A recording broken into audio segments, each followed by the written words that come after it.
Buenos días con todos, Dios les bendiga. Naturalmente hay que pedir disculpas por las fallas técnicas, a veces se mueve algún botón o se toca alguna tecla que no se debe tocar y esto muestra que estamos emitiendo en vivo. Pero de todas maneras, gracias a Dios por todos ustedes que se han conectado desde temprano. Especialmente a mis amigos del Perú, que a esta hora son 3 de la mañana, están despiertos y están conectándose. Miguel Muñoz, Silvia Palacios, Sharia Artadi, que Dios les bendiga ese corazón que tienen, ese hambre por la palabra, de levantarse a las 3 de la mañana para escuchar la palabra de Dios. Que Dios realmente les bendiga. Ustedes son un ejemplo para muchísima gente, inclusive aquí en Suiza, para muchos aquí en Suiza, que a veces es un poco la flojera. Tomen nota de esto siempre. Es muy fácil resbalarse de la fe. En un principio, cuando empezamos esto de la pandemia, había mucho ánimo, mucho interés en conectarse para escuchar la prédica en vivo. A partir de ahí, poco a poco, va viniendo el tiempo en que uno va entrándole un poco la flojera y dice, prefiero dormir un ratito más o tengo otras cosas que hacer, después escucho la prédica. Pero eso ya refleja un corazón, refleja que estamos dejando la palabra de Dios para segundo lugar. No lo hagan. Manténganse fuertes. Recuerden el estudio de la semana pasada. Hay que amar al Señor no solamente con el corazón, con el alma, pero con todas las fuerzas. Y eso implica que a veces tenemos que esforzarnos para que nuestra fe no descaiga ni sea arrastrada por las actividades de la vida, alejándonos del Señor, porque cuando ponemos la palabra de Dios en segundo lugar, estamos poniendo a Dios, porque es su palabra, en segundo lugar. No lo hagan. Tomen ánimo, sean firmes en buscar al Señor, para que cuando el Señor venga seamos premiados por nuestra fidelidad. El día de hoy vamos a estudiar el Salmo 19. Yo les invito a abrir su Biblia. Hoy día sí vamos a hacer un estudio del Salmo. No se preocupen, algunos me dicen que a veces tocamos muy levemente el texto, pero es que la verdad es que la palabra de Dios es tan rica, es tan preciosa. Yo les invito a abrir ahorita el Salmo 19 y vamos a leer el versículo 1. Los cielos cuentan la gloria de Dios y el firmamento anuncia la obra de sus manos. Yo tendría 12 años o 13 años de edad cuando en el colegio en Lima nos llevaron a un campamento, una semana de campamento en una montaña que en Lima, en el Perú, se llama Marcahuasi. Es una montaña muy alta, es una meseta en realidad, es una meseta, y esa montaña está tan alta que atraviesa esa nube de humo, de contaminación que tiene la ciudad. Y cuando tú llegas a Marcahuasi, ¿qué pasa? Se te abren los cielos. El cielo es impresionante. Yo tendría 12 años, como les digo, y estábamos con el profesor de química, el profesor Filiger, y estábamos mirando hacia el cielo. Y yo estaba impresionado por la cantidad de estrellas que se podían ver. Es un paisaje impresionante, ¿no? Y todo el cielo estrellado, ¿no? Y le hice una pregunta, le digo al profesor, profesor, ¿por qué las estrellas están fijas? ¿Por qué no se mueven? ¿Por qué no chocan entre sí? Y entonces el profesor me dijo, porque hay una gran ley en el universo que hace que el universo no se destruya, y que es la ley de la atracción de los cuerpos. Esa ley de la atracción de los cuerpos que para nosotros aquí en la Tierra hablamos de la ley de la gravedad. La Tierra, por ser un cuerpo muchísimo más grande que tú, te atrae. Y entonces eso se llama la ley de la gravedad y por eso estamos con los pies parados en la Tierra, porque la Tierra nos atrae. La Luna también. Pero ¿por qué la Luna no sale despedida? ¿Por qué no se acerca y choca contra la Tierra? Porque hay un astro más grande, el Sol. Y entonces ese Sol usa mucha más fuerza, mucha más energía, mucha más atracción. Y entonces se logra un equilibrio entre los astros grandes, los pequeños, los medianos, el universo. Se logra un equilibrio de fuerzas y entonces los cuerpos se mantienen en esa posición y por eso no salen flotando. Por eso nosotros no salimos flotando. Por eso la luna no se estrella contra la Tierra. Y esta ley que se llama la ley de la atracción de los cuerpos o la ley de la gravedad es una ley genial. Porque sin esa ley el universo se habría destruido hace muchísimo tiempo. Y le pregunté al profesor, ¿y quién puso esa ley? ¿Quién estableció esa ley? Y el profesor me dijo, los creyentes creemos que Dios y los no creyentes creen que solita salió esa ley. Que esa ley que sostiene el universo se brotó de la nada. Y yo le dije, pero eso no puede ser, porque esa ley es una ley inteligente, demuestra una inteligencia detrás. Efectivamente, él me dijo, esa ley es la firma de Dios en el universo.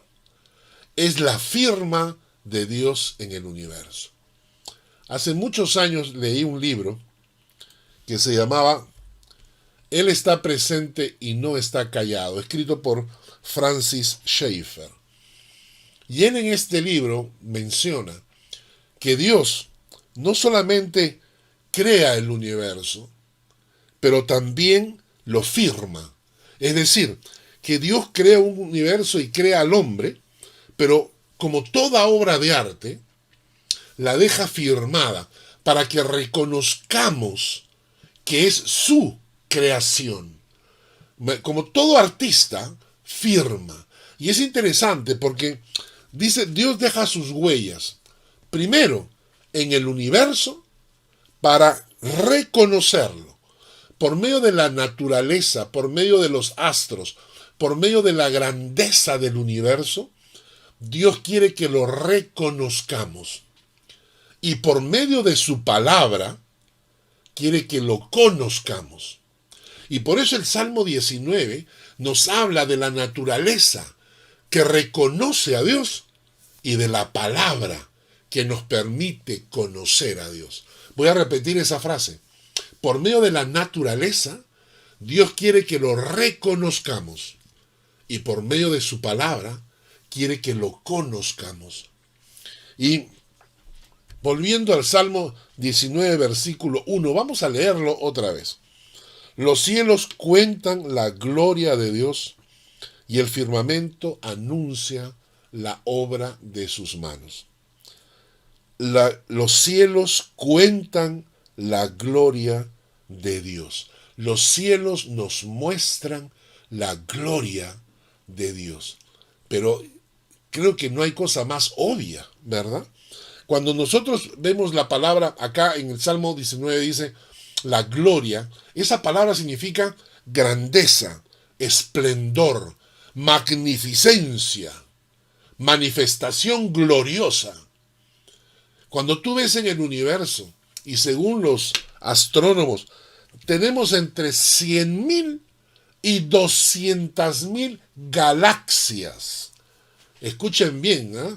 100.000 y 200.000 galaxias, para que vean ustedes cuán limitado es el conocimiento del hombre.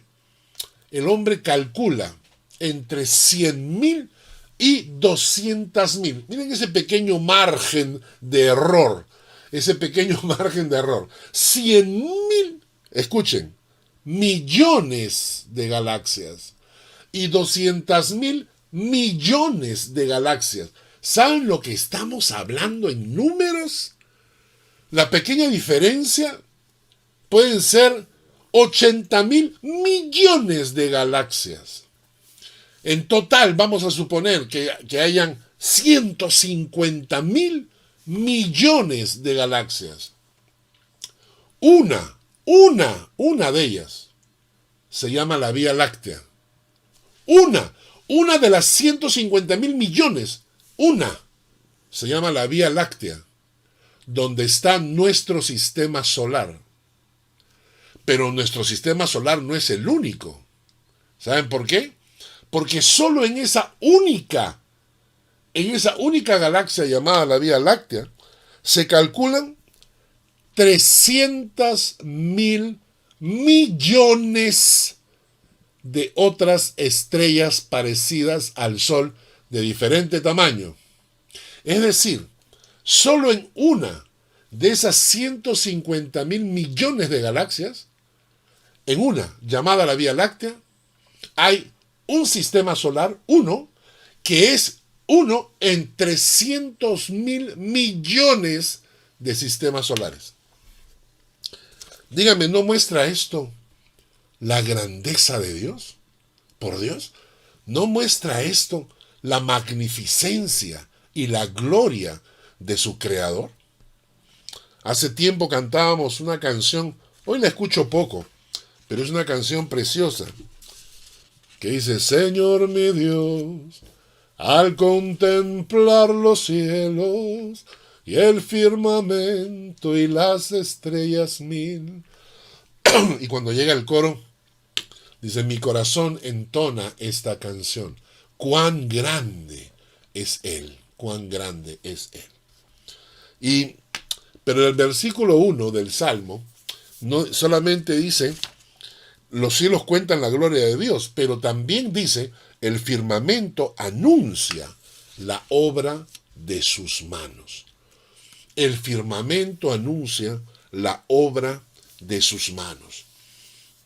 Cuando vemos el firmamento y cómo se creó todo y cómo se formó todo, vemos la mano de Dios expresada. Es decir, definitivamente, hay un texto bíblico que quiero que leamos, que dice Romanos 1:20, las cosas invisibles de Él, su eterno poder y deidad, se hacen claramente visibles desde la creación del mundo, siendo entendidas por medio de las cosas hechas, de modo que no tienen excusa. Y acá en el versículo 20 nos dice, hay tres palabras claves: eterno, poder, deidad. Eterno, poder, deidad. ¿No es cierto? Quiere decir, el pasaje nos dice que las cosas invisibles de Él, ¿cuáles son? Su eternidad, su poder todopoderoso y su divinidad, su existencia divina. ¿Entendieron? Su eternidad, su todopoder y su existencia divina se hacen claramente visibles. ¿Cuándo? En el momento de la creación del mundo. ¡Claro! Si nosotros entendemos la creación del mundo, ¿qué es lo que comprendes? ¿Qué es lo que sale a luz en la creación del mundo? Estas tres cosas. Porque en el momento de la creación, entiendes que hay un Dios, entiendes que ese Dios es eterno, porque Él no está sujeto al tiempo, y entiendes que ese Dios es todopoderoso. Divinidad, poder, eternidad. Y dice el texto, estas tres cosas se manifiestan desde la creación del mundo. Vamos a ponerlo en otras palabras. La creación del mundo te muestra que existe un Dios que es todopoderoso y que es eterno. ¿Y qué es lo que me quieren enseñar los ateos? Los ateos, hace tiempo atrás, crearon la ilusión, la imaginación de un cuento que se llama el Big Bang. En ese cuento, en esa historieta, te dicen que había un punto de energía, pero tan grande, hace millones de años, y ese punto de energía de repente explotó, sin razón alguna, y en un microsegundo se creó el universo. Qué interesante. ¿Cuántas dudas? ¿Por qué explotó? ¿Desde cuándo está? ¿Quién creó ese punto de energía? ¿Por qué explotó el punto de energía? ¿Qué tanto se demoró en explotar? ¿Cuáles fueron las causas? No hay respuesta. Para eso no hay respuesta. Solamente es una teoría que quiere quitar a Dios de nuestras vidas. Pero es una teoría que necesita tener mucha fe.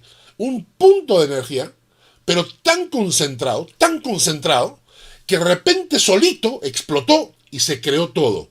O sea, en otras palabras, quieren que yo crea que la materia es eterna. Y no creo que la materia es eterna. Creo que Dios es eterno. Creo que quieren que crea que un punto explotó sin razón alguna. Y yo no creo eso. Yo creo que hay una razón. Y es Dios, es el creador del universo. Pero luego ellos evolucionaron. Y me quisieron decir que no es que haya habido ese punto de energía. Sino con este pensador, este científico Hawkins, que se acaba de morir, el que estaba en su silla de ruedas, el pobre. Él dijo que no, que él había descubierto que al principio había nada. Nada.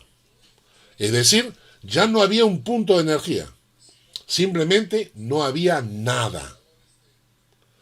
Y que de la nada salió todo. ¿Entendieron bien eso, no? ¿Ustedes me comprenden? De la nada, en la inexistencia, de repente, ¡bup! ¡Bup! ¡Apa! Apareció todo, sin razón alguna. Y eso, para mí, es clarísimo. Dios creó de la nada todo. Pero sin Dios no tengo respuesta. Sin Dios solamente tengo un absurdo. De la nada, todo. Y como decía un amigo, quizás nos han visto cara de tontos, pero no lo somos, pues. No lo somos, ¿ya? Les voy a contar una historia que me ilustró mucho hace un tiempo atrás, que había un rey, y este rey quería tener una ropa espléndida, una ropa increíble, quería diferenciarse de todos los reyes y de todos los demás, así que contrató a los mejores sastres. Y los sastres traían las mejores telas.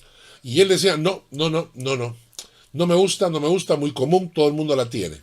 Y otro sastre, y en nada, ninguna tela le convencía. Hasta que llegó un sastre cargando en su mano algo invisible. Es decir, venía como cargando algo, pero en realidad no tenía nada. Y entonces cuando el rey le pregunta y le dice, ¿qué es eso? Y él le contesta y le dice, esta es una tela invisible que solo la ven los inteligentes. ¿Ya? Esta es una tela invisible que solo la ven los inteligentes. Y entonces el rey agarró, miró y dijo, ¡wow! ¡Qué tela para preciosa! ¿De dónde la sacaste? Y el sastre mentiroso le dijo, no, esta tela la hemos traído desde el Tíbet. Es hecha por unos sacerdotes en la montaña con unos hilos impresionantes. Por eso es que solo la ven los inteligentes. ¡Oh, wow! El rey la podía ver. ¿Ah?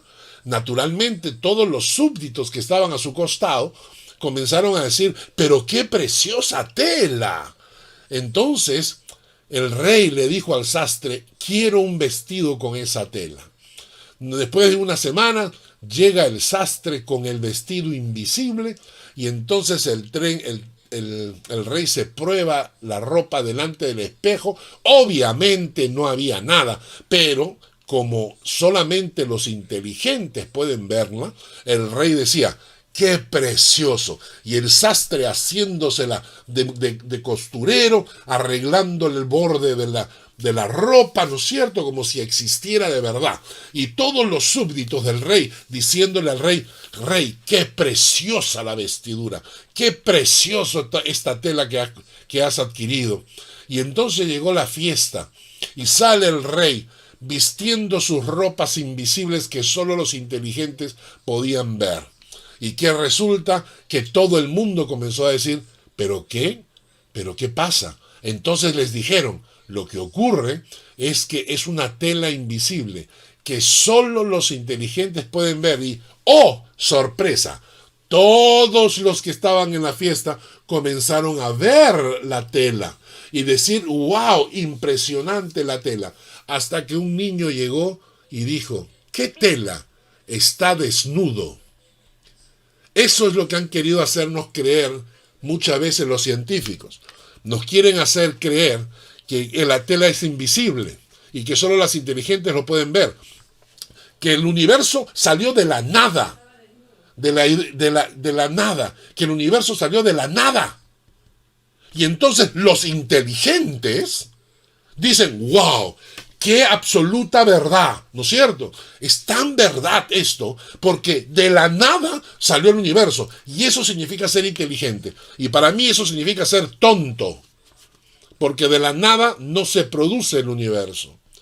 Entonces, lo que yo veo en el universo, sí, lo que yo veo en el universo es la gloria de un Dios todopoderoso.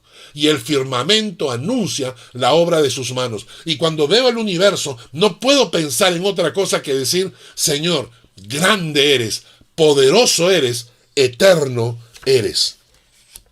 Y es verdad. ¿Y saben lo que pasa? Creo que el universo, no hay ninguna explicación razonable para el universo sin Dios. Pero por otro lado, quiero hablar de los creyentes, los cristianos. Nosotros los cristianos a veces hemos sido medios tontos, ¿verdad? Hemos, en lugar de defender nuestra fe y defender la creación, a veces tomamos el papel de tontitos y dejamos que nos apabullen, ¿no? Y yo recuerdo un tiempo atrás que estaba con un amigo caminando por una plaza en Lima, la Plaza San Martín, y había un hombre discutiendo con un cristiano. Y el hombre ateo lo gritaba al cristiano, no, que Dios no existe, que no pasa, que bla, y gritaba todo eufórico. El cristiano tomaba una posición tranquila, una posición suave. No, escúcheme, es que fíjese usted la palabra de Dios. Y el otro gritaba, ¿qué palabra de Dios? No conoce. Me dio tanta cólera que me metí en la discusión y lo confronto al ateo. Y le digo, tú, ¿dónde estabas cuando todo esto ocurrió? ¿Dónde estabas cuando creó el universo? Dios creó el universo. ¿Tienes tú pruebas? ¿Tienes fotos de la creación? Tú dices que todo salió de la nada. ¿Dónde están las pruebas? Muéstrame pruebas. Repítelo científicamente. No tienes manera de demostrarlo. Y entonces lo confronté y le dije, tú te crees muy, muy sabio, muy inteligente. Pues bien, mostremos delante de este público la existencia de Dios. Maldice a Dios y muérete delante de todos. Ahora mismo. Maldice a Dios y muérete delante. Y que Dios mande juicio para que todo el mundo sepa. Y el hombre se le puso la cara blanca. No sabía qué decir. Y yo le dije, ¿te das cuenta? Aún en el fondo de tu corazón tienes temor de Dios. Hermanos, es hora de que los creyentes nos levantemos y empecemos a defender nuestra fe. Y empecemos a defender la creación, porque la creación es lo más lógico que podemos creer. Una persona que cree en la creación es lo más inteligente que hay. No me digan que creer que salió de la nada es ser inteligente, pues. Pero no tomemos una posición así, todo suavecito. No, como creyentes, defendamos nuestra fe. Defendamos que el Señor creó y que los cielos cuentan la gloria de Dios y que el firmamento anuncia las manos de nuestro Creador. ¿Ah? ¿Les parece? Pero miren algo, ¿eh? Vamos a seguir leyendo. Versículos 2 al 6, esto es precioso. Dice, un día emite palabra a otro día, y una noche a otra noche declara sabiduría. No hay lenguaje ni palabras, ni es oída su voz. Por toda la tierra salió su voz, y hasta el extremo del mundo sus palabras. En ellos puso tabernáculo para el sol, y éste como esposo que sale de su tálamo, se alegra cual gigante para correr el camino. De un extremo de los cielos es su salida, y su curso hasta el término de ellos, y hasta que se esconda de su calor. La naturaleza, el sol. Dice que no hay un idioma entre ellos, pero un día le emite palabra al otro día. Una noche le habla a la otra noche. Lo que nos está diciendo es que en medio de la naturaleza hay una voz silenciosa, la voz de Dios. ¿Y saben qué? Es cierto.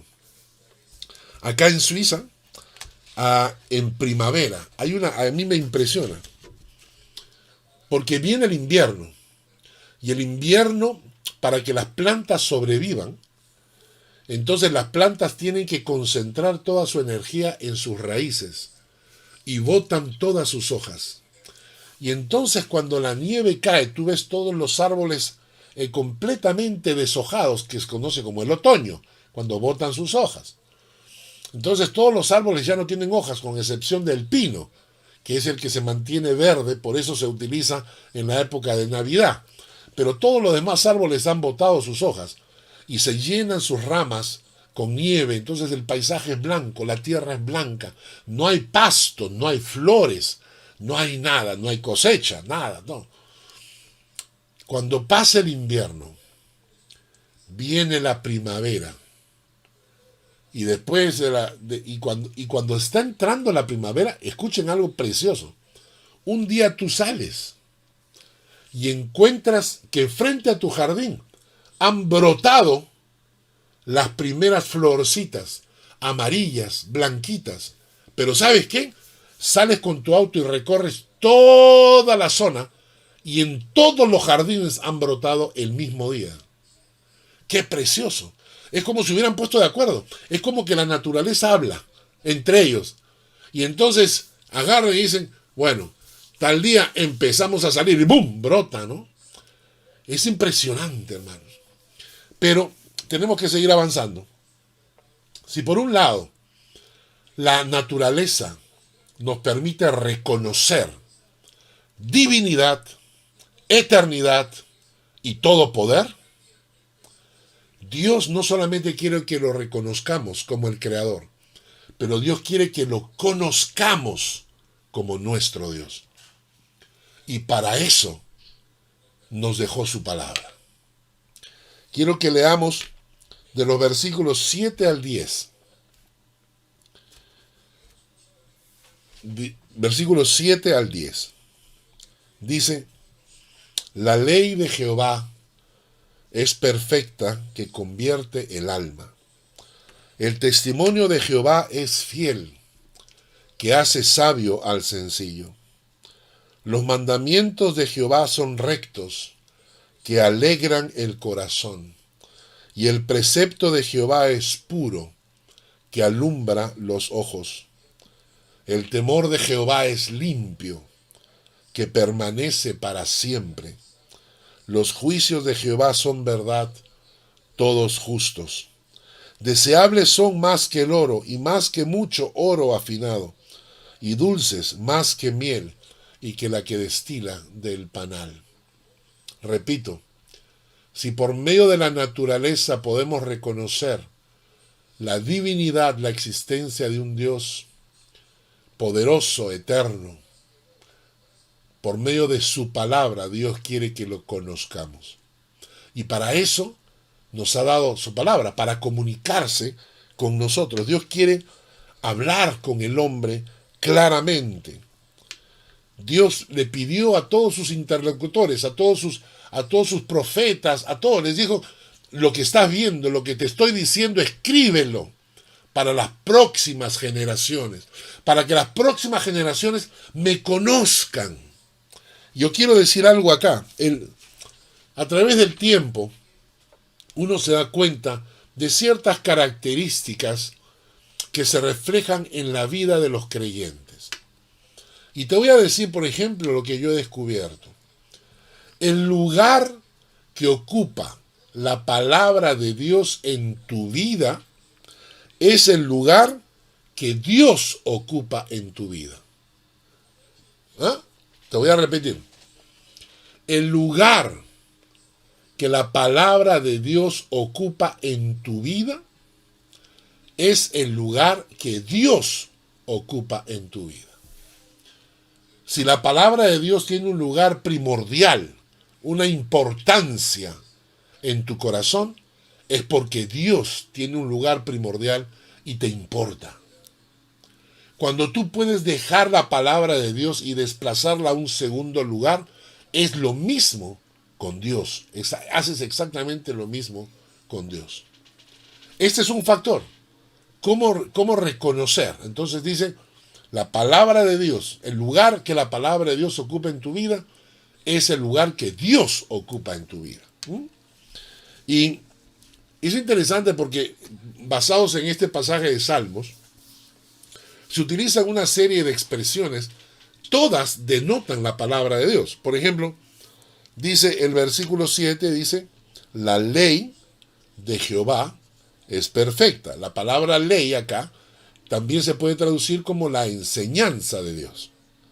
La enseñanza de Dios es perfecta, que convierte el alma. El testimonio, lo que da un testigo. Cuando alguien dice, yo soy testigo de tal cosa, ahí viene la palabra. Dios da testimonio. Dios está diciéndonos lo que es cierto. Dice, el testimonio de Jehová es fiel, hace sabio al sencillo. A la palabra de Dios también se le llaman sus mandamientos. También se le llaman sus preceptos. También se le llama el temor de Jehová. La palabra de Dios, el temor de Jehová. También se le llaman los juicios de Dios a la palabra de Dios. Interesante. Pero vamos a analizar rápidamente algunas de estas cosas. Por ejemplo, dice, versículo 1, la ley de Jehová es perfecta,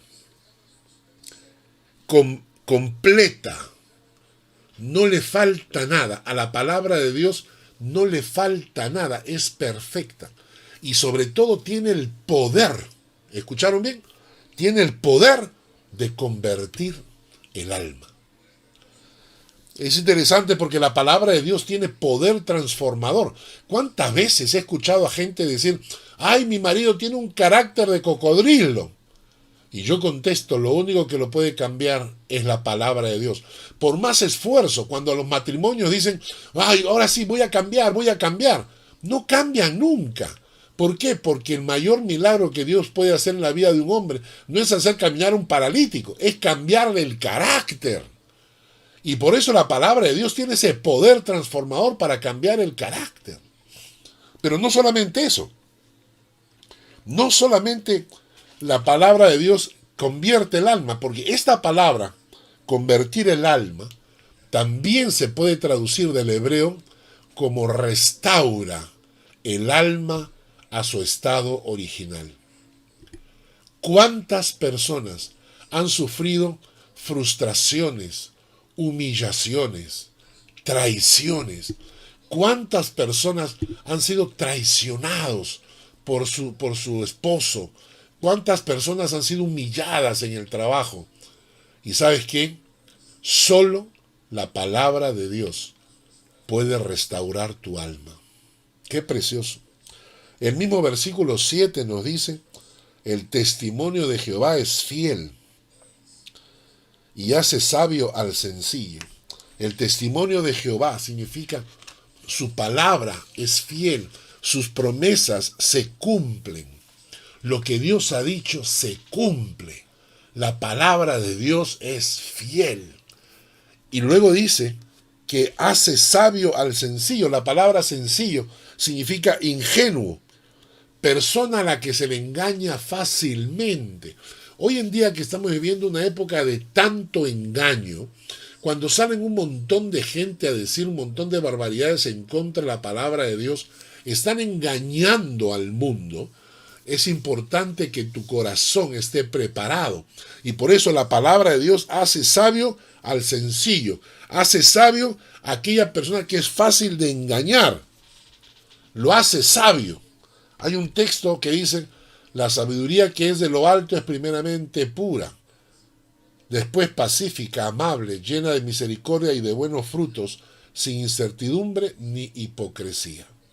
¿Ah? Esa es la sabiduría que viene de lo alto. Esa es la sabiduría que llena tu corazón. En el versículo 8 dice, los mandamientos de Jehová son rectos, son derechos. ¿Y qué hacen? Alegran el corazón. ¿Cómo puede haber un creyente deprimido, angustiado? Si la palabra de Dios alegra el corazón, es porque falta palabra de Dios en nuestras vidas. Luego dice el pasaje, el precepto de Jehová es puro, que alumbra los ojos. Es puro, es transparente, no es una mezcla, no es adulterado, es verdad. ¿Y qué hacen? Alumbra los ojos de nuestro entendimiento, te muestra el camino por el que debes andar. El temor de Jehová es limpio, permanece para siempre, porque la palabra de Dios permanece para siempre. Jesucristo dijo, el cielo y la tierra pasarán, pero mis palabras no pasarán. Luego añade, los juicios de Jehová son verdad y son justos. La palabra de Dios es verdad. Cuando alguien te dice que la palabra de Dios está equivocada, ese es instrumento del diablo para engañar. La palabra de Dios es la verdad y es lo justo. Ojalá le diéramos a la palabra de Dios el mismo lugar que le da el salmista cuando dice, deseables son más que el oro y más que mucho oro afinado, y dulce más que miel y que la que destila del panal. Ojalá, hermanos, el creyente le diera a la palabra de Dios el lugar que le corresponde como palabra de Dios. ¿Cuánta gente prefiere los domingos dejar de escuchar la palabra de Dios para hacer otra cosa? ¿Cuánta gente hace cualquier otra cosa los días de los estudios bíblicos? Y si tenemos un tiempo en casa, vemos televisión en lugar de leer la palabra. Y Dios, hermanos, Dios ha querido manifestar su gloria a través de la creación. Y quiere que lo reconozcamos, pero también quiere que lo conozcamos a través de su palabra. Y por eso es importante el lugar que tú le das a la palabra de Dios en tu vida. Hay que ver ahora cuántos creyentes se levantan en la mañana para escuchar la palabra de Dios. Porque eso es lo que nos fortalece. Pero sigamos. Con el versículo 11 dice, tu siervo además es amonestado con ellos. Salmo 19, 11. Tu siervo además es amonestado con ellos. En guardarlos hay grande galardón. Y dos cosas dice este versículo.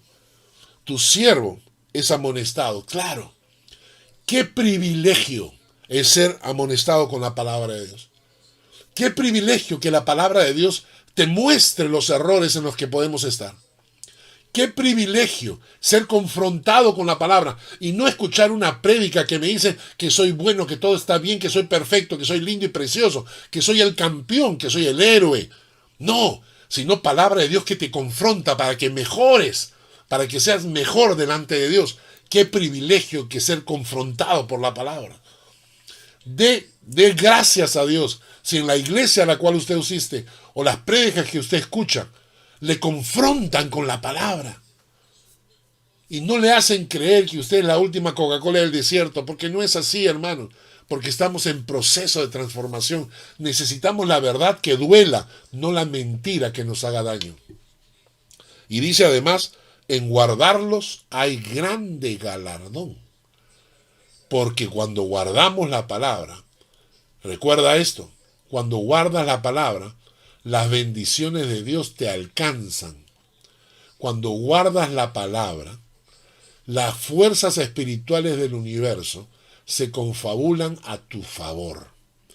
Si guardas la palabra, las fuerzas espirituales del universo, de Dios, se confabulan a tu favor.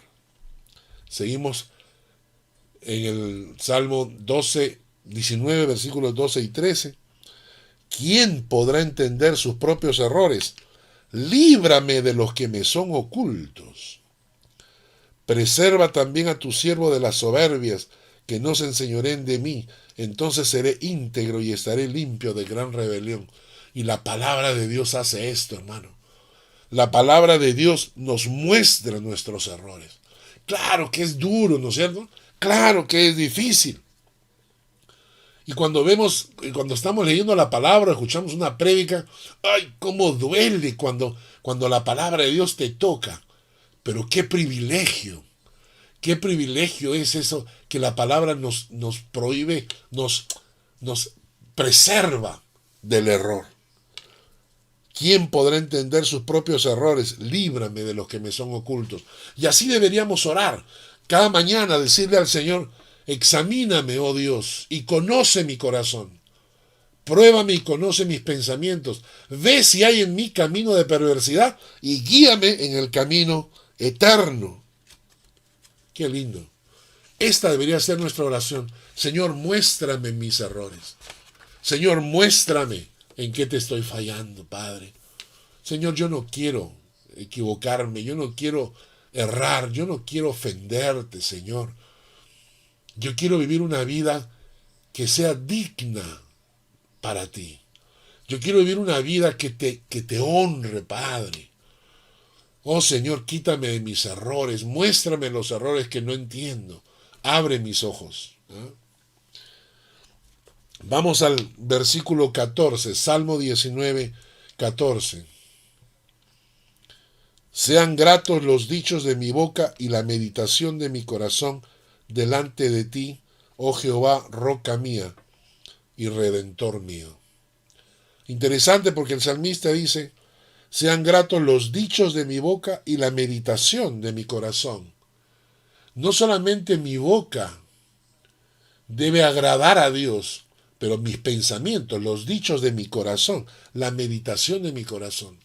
Lo que le estamos diciendo es, podemos engañar a todos, pero no podemos engañar a Dios.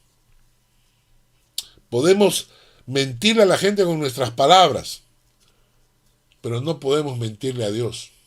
Y el texto nos dice que lo que hablo y que lo que pienso sean gratos delante de Dios. Y esto implica, hermanos, una honestidad y una sinceridad de fe. Tú puedes vivir y jugar a la religión, pero solo te engañas a ti mismo. Quizás nos engañes a nosotros, pero nunca engañaremos al Señor. Y el texto, versículo 14, termina diciendo dos cosas que me impresionan. Roca mía y redentor mío. Roca mía y redentor mío. La roca en la que estoy parado. Mi Dios, que se expresa en la naturaleza. Que la naturaleza y el universo reflejan un Dios todopoderoso, eterno. Y la palabra de Dios, con la cual Dios quiere hablarme, para sacarme de mis errores, para transformarme en alguien que agrade a Dios, no solamente con los labios, sino con la meditación del corazón. Y que yo pongo la palabra de Dios en prioridad en mi vida para eso. Y todo lo hago, ¿por qué? Porque Dios es mi roca, en la cual estoy parado, firme. Deuteronomio 32, versículos 3 al 4 dice, porque el nombre de Jehová proclamaré, engrandeced a nuestro Dios. Él es la roca, cuya obra es perfecta, porque todos sus caminos son rectitud, Dios de verdad, y sin ninguna iniquidad en él es justo y recto. El texto de Deuteronomio 32, 18. De la roca que te creó, te olvidaste. Te has olvidado de Dios, tu creador. Y por último, el Salmo 73, 26. Mi carne y mi corazón desfallecen, mas la roca de mi corazón y mi porción es Dios para siempre. Pero el salmista no solamente dice que ese creador del universo es su roca firme, pero también lo llama su redentor. Aquel que compró a precio de sangre su vida. Cuando tú dices redentor, estás diciendo que Él te compró, que tú le perteneces, que tu vida le pertenece al Señor, que tú eres propiedad del Señor. ¿Te cuesta decir eso? ¿Te cuesta decir soy propiedad del Señor? Yo le pertenezco a Él, Él es mi dueño, Él es mi Señor. ¿Te cuesta decirlo? Porque eso es el redentor. Tu redentor es el que te compró a precio de sangre para liberarte de la esclavitud. Entonces, cuando tú dices tengo redentor, tienes salvador. Pero si te es difícil reconocer que Él es tu redentor, que Él es el propietario de tu vida, Él es el dueño de tu vida, si tú te es difícil decir Yo tengo redentor, yo tengo propietario, yo tengo dueño. Si no tienes redentor, no tienes salvador tampoco. Quien no tiene redentor no tiene salvador. Si tienes redentor, tienes salvador. Y si tienes redentor, tienes vida eterna, porque para eso vino el Señor. Un texto, y dice, si los hacía morir, entonces buscaban a Dios. Entonces se volvían solícitos en busca suya, y se acordaban de que Dios era su refugio y el Dios Altísimo su redentor. Concluimos entonces. La naturaleza muestra la gloria de Dios. Los cielos muestran la gloria de Dios y el firmamento anuncia la obra de sus manos. Tres cosas nos muestra la naturaleza: deidad, Dios, un Dios que existe; poder, sobre un todopoderoso y eterno. Dios, eterno, poder. Y ese Dios quiere comunicarse con el hombre por medio de su palabra, y para eso le ha dado su palabra. Y tú debes darle a la palabra el lugar que ella debe ocupar en tu vida, la prioridad que ella debe ocupar, porque el lugar que la palabra ocupa en tu corazón es el lugar que Dios ocupa en tu corazón. ¿Y para qué te ha dado la palabra? Para sacarte de los errores, para sacarte de las fallas que cometemos, que pueden destruir nuestras familias, nuestros hijos, nuestros matrimonios. Por último, el salmista recuerda que ese Dios creador del universo también es tu roca firme sobre la que puedes pararte y recibir cualquier tipo de tormentas, no importa, porque en esa roca estás firme. Y esa roca es tu redentor, el que te compró, a quien le debes tu vida. Y porque tienes redentor, tienes salvador y tienes vida eterna. Que Dios les bendiga.